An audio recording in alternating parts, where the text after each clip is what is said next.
वो कहते हैं मैं तुमसे शादी करूँगा, पर क्या यहाँ शादी का मतलब प्यार है? आइए जानते हैं। तो पहली बात तो प्यार का मतलब शादी नहीं होता है, शादी का मतलब प्यार नहीं होता। और रिलेशनशिप का अर्थ होता है रिस्पेक्ट, एफर्ट, लॉयल्टी और केयर। लेकिन कई बार देखा गया है कि लोग रिलेशनशिप में तो आपको रिस्पेक्ट देते हैं, मतलब शादी से पहले आपको रिस्पेक्ट देते हैं, एफर्ट देते हैं, केयर देते हैं, बट आफ्टर मैरिज उन लोग की लॉयल्टी में कमी, लॉयल्टी की तो बात नहीं करूँगी, लेकिन हाँ उनकी रिस्पेक्ट में कमी आ जाती है। वो आपको पहले की तरह रिस्पेक्ट नहीं करते, रिलेशनशिप में पहले की तरह एफर्ट नहीं करते, आपको पहले की तरह आपकी केयर नहीं करते। तो इसके पीछे का साइकोलॉजिकल ट्रुथ क्या है, आइए जानते हैं। तो देखिए, प्यार का मतलब होता है जहाँ पे कंसेंट की रिस्पेक्ट होती है, जहाँ पे इमोशंस की रिस्पेक्ट होती है, ठीक है। लेकिन ठीक है, यही मतलब होता है प्यार का। तो जो रियल पार्टनर होता है वो आपकी रिस्पेक्ट करता है, वो आपकी फीलिंग्स की रिस्पेक्ट करता है, वो इमोशनली अवेलेबल होते हैं, वो आपको इमोशनली सिक्योर फील कराते हैं, वो आपको एक इक्वली पार्टनर की तरह देखते हैं, ना कि एक सिर्फ और सिर्फ एक सेक्सुअली ऑब्जेक्ट की तरह नहीं देखते हैं।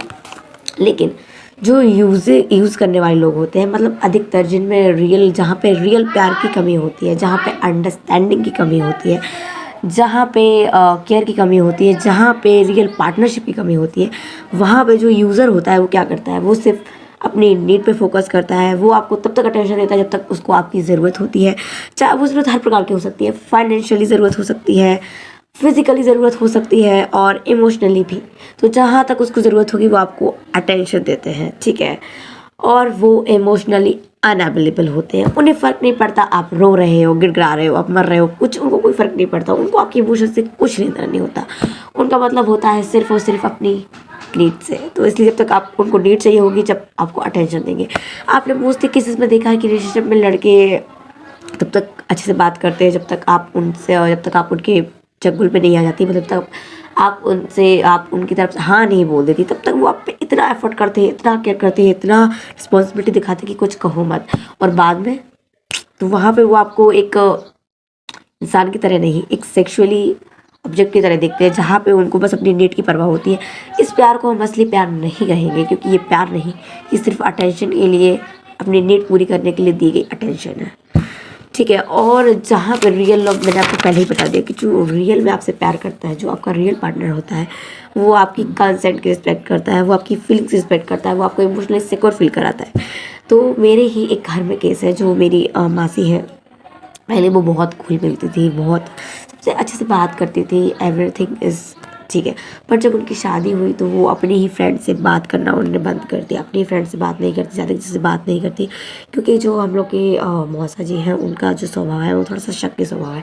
तो ऐसा ही स्वभाव होता है, ये लोगों को, ये इमोशनली सिक्योर लोग नहीं होते। इनको ऐसा लगता है कि कहीं मेरा प्यार ऐसा किसी की चंगुल में ना फंस जाए, किसी की बातों में आके मुझे छोड़ ना दे। तो ये होते हैं इमोशनली इनसिक्योर लोग। तो ऐसे लोगों से आपको दूर रहना है, ऐसे लोगों से आपको रिलेशनशिप नहीं रखना है।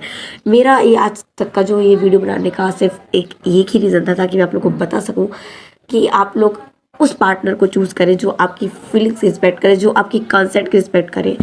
और कई बार ये भी देखा गया है कि शादी के बाद लड़के लोग ना आपको बस एक नीड की तरह ले लेते हैं, जहाँ जब जब मर्जी आए तो सेक्स करेंगे, जब चाहे मन मर्जी आए तो आपको छोड़ देते हैं।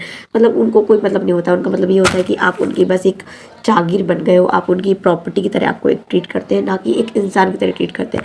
तो मेरा बस इतना मानना है कि इंसान को इंसान की तरह ट्रीट किया जाए, लड़का लड़की बाद में हो, पहले आप एक इंसान हो, और इंसान को इंसान की तरह ट्रीटमेंट मिलना चाहिए, ना कि सिर्फ एक चीज़ की तरह। और आज के लड़के क्या करते हैं, लड़के सिर्फ लड़कियों को एक ऑब्जेक्ट समझ लेते हैं, और लड़कियों को भी ये पता होना चाहिए कि वो एक ऑब्जेक्ट नहीं, वो एक इंसान है, उनकी फीलिंग्स है, उनकी कंसेंट है, और उनकी मर्ज़ी के खिलाफ कोई आपका कोई इस्तेमाल नहीं कर सकता। इसलिए आपको समझना होगा कि असली प्यार क्या है, असली फीलिंग्स क्या है। किसी की भी बातों में मत आइए जब तक आपको प्रूफ ना मिल जाए कि वो आपसे सच्चा प्यार करते हैं या नहीं, तब तक आप उनकी बातों में मत आए। सिर्फ इसलिए कि वो आपसे कह रहे हैं कि मैं आपसे शादी करूंगा, तो आपको ये देखना है कि क्या उनके यहाँ पे शादी का मतलब पार्टनरशिप है, या फिर सिर्फ और सिर्फ आपको सेक्सुअली ऑक्यूपाई करना है, सिर्फ और सिर्फ आपको हासिल करना है, या फिर आपको सच में अपना पार्टनर बनाना है। तो आपको एक पार्टनर चुनना है, ना कि एक एक डोमिनेंट पार्टनर चुनना, एक डोमिनेंट पार्टनर ना चुने, बस ऐसा पार्टनर चुने जो आपको इक्वली रिस्पेक्ट करे, ना कि आपको डोमिनेंट। मेरे ही नहीं, यहाँ तक कि ओशो, जो कि रजनीश ओशो हैं, जो कि हमारे सबसे बढ़िया वाले फिलोसोफर है, जिनको 21 कंट्रीज़ ने अपनी कंट्री में बैन कर दिया था, उनके भी व्यूज़ यही हैं। ओशो का कहना था कि ओशो का मानना था कि जो रिलेशनशिप होता है, जो शादी का रिश्ता होता है, वो फ्रीडम और अवेयरनेस पे बेस्ड होता है। जिस रिश्ते में आपको फ्रीडम नहीं मिलती, जिस रिश्ते में अवेयरनेस नहीं होती, उस रिश्ते में शादी, वैसे भी शादी कोई गारंटी नहीं है कि आपको शादी के बाद प्यार मिलेगा। अगर कोई इंसान ये कहता है कि मैं तुमसे शादी करूँगा, इसका मतलब ये नहीं कि वो आपसे प्यार करता है, ठीक है। तो शादी का मतलब बिल्कुल भी नहीं होता प्यार। ओशो भी यही कहते हैं कि जिस रिश्ते में फ्रीडम और अवेयरनेस नहीं है, जहाँ पे लोगों को पता नहीं है कि शादी का मतलब क्या होता है, जहाँ पर लोगों को किसी चीज़ की नॉलेज ही नहीं है, उन लोग से अगर आप रिश्ता रखेंगे तो आपका रिश्ता ज़्यादा टाइम तक चलेगा नहीं, 1 मिनट 2 मिनट तक चलेगा। अब देख रहे हैं ना कि हमारे देश में जो इतने ज़्यादा तलाक हो रहे हैं, जो शादियाँ टूट रही हैं, इसका मेन रीज़न यही है कि यहाँ पे लोग शादी को बस समझ रहे हैं एक शारीरिक ज़रूरत, मतलब बस सेक्स करो और छोड़ दो, बस सेक्स तक ही लोग ने शादी का मतलब बना लिया है, सेक्स और बच्चे। इनका मतलब यही है कि शादी का मतलब होता है सेक्स और बच्चे। ये लोग आज तक इस चीज़ से आगे कभी निकल ही नहीं पाए हैं, और इसीलिए इतने तलाक और शादियाँ हमारे देश में टूट रही हैं।